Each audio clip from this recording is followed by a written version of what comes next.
Well, Louis, I'd like to say, why should I give you my vote for Congress?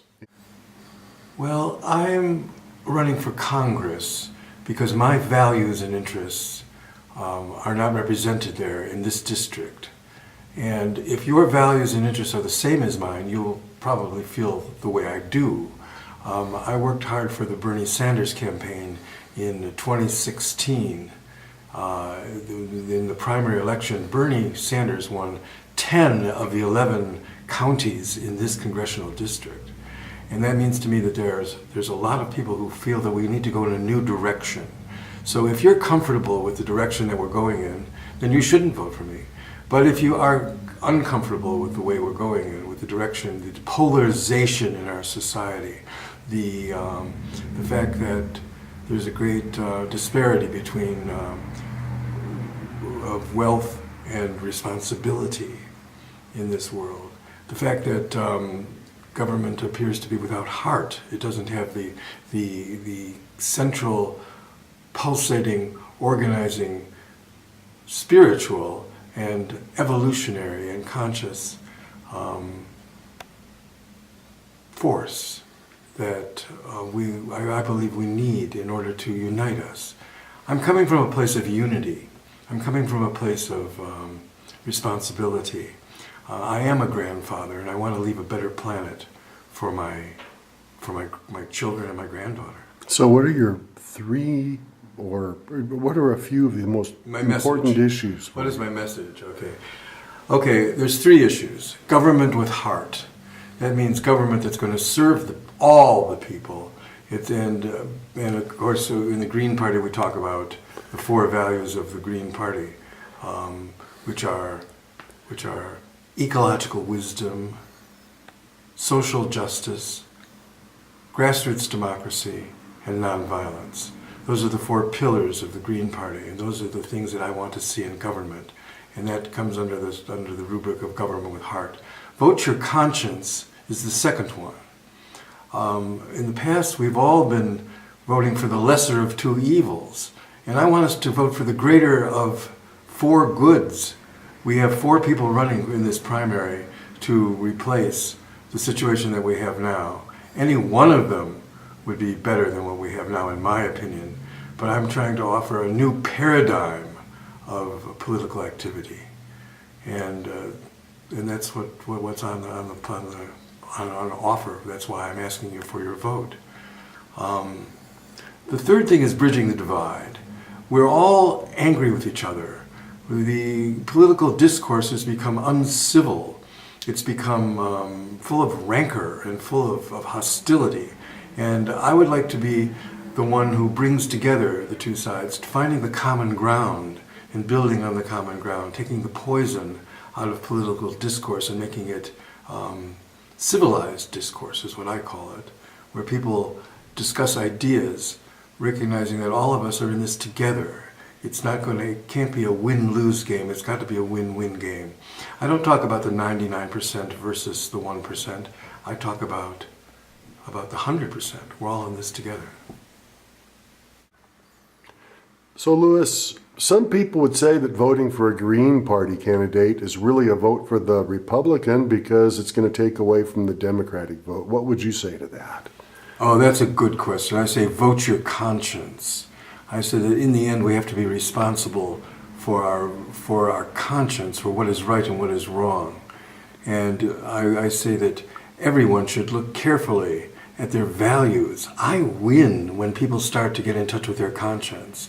Yes, of course, there's the election. An election is a win-lose game where there's 6 candidates now, and 5 of them will lose and 1 of them will win.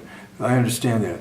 But if we get new messages out and the idea that there's hope for a new paradigm of political processing, and that we can all start to listen to each other instead of demonize each other, then I win. That's my message, and that's what I'm interjecting, and that's what I'm injecting into the political discourse. So there's certain core issues at this time that are hitting America hard. One of them is immigration. How do you feel about that? Well, I listen to both sides of the issue, and I hear the passion, and I hear the concerns. I worked as a Foreign Service officer for 28 years. I used to give visas. I know that people waited in line for 10 years to get to legally immigrate to this country. I know this for a fact from my work. And so I know that if I'm standing in line at the post office and someone takes cuts in front of me, I feel pretty upset about it. And that's where I think some of the anger about the immigration issue is coming from. On the other hand, it's also true that all of us are immigrants except the Native Americans who were born here indigenously. And the immigrants bring tremendous strengths to our country. So we, as conscious human beings, can devise a system that would allow people to immigrate in a organized, orderly fashion that addresses all of the issues. Now, in the very particular issue of the DACA, the Dreamers,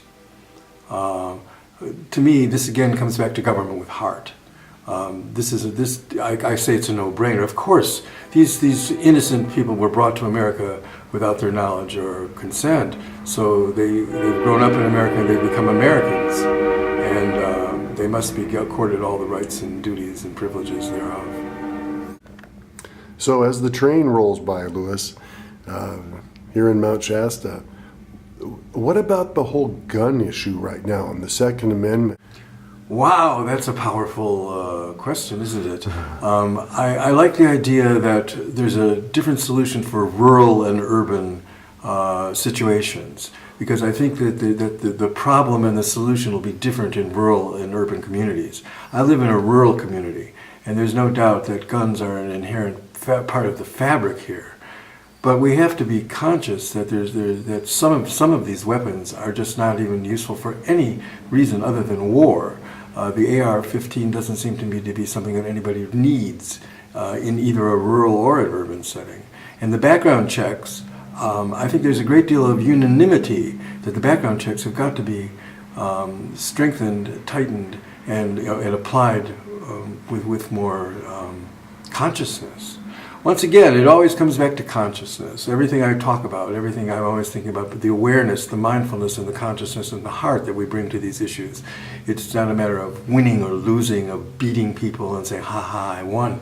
It's a matter of finding the common ground and saying, okay, here's a problem. We're intelligent beings. We can come up with a solution to this. And that's where I'm coming from on that. So would you agree with Abraham Lincoln, who asked how he would make decisions on certain things, said, well, when in doubt, I always try to err on the side of generosity? Yes, that makes the when in doubt, I would love to err on the side of generosity, which means heart and compassion to me.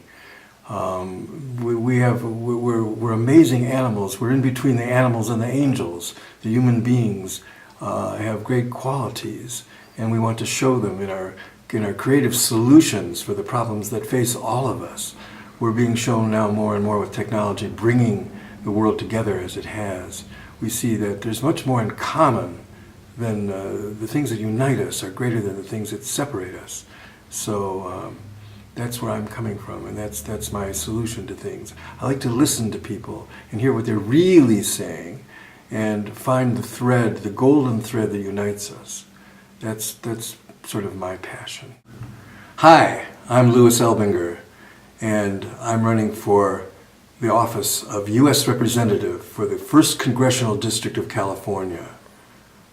I'm running because I want to see my values and my interests represented in Congress. They are not now. Green is the color in the center of the spectrum of visible light. It means balance, growth, abundance, healing, and nature. And those are the qualities I want to see in my government.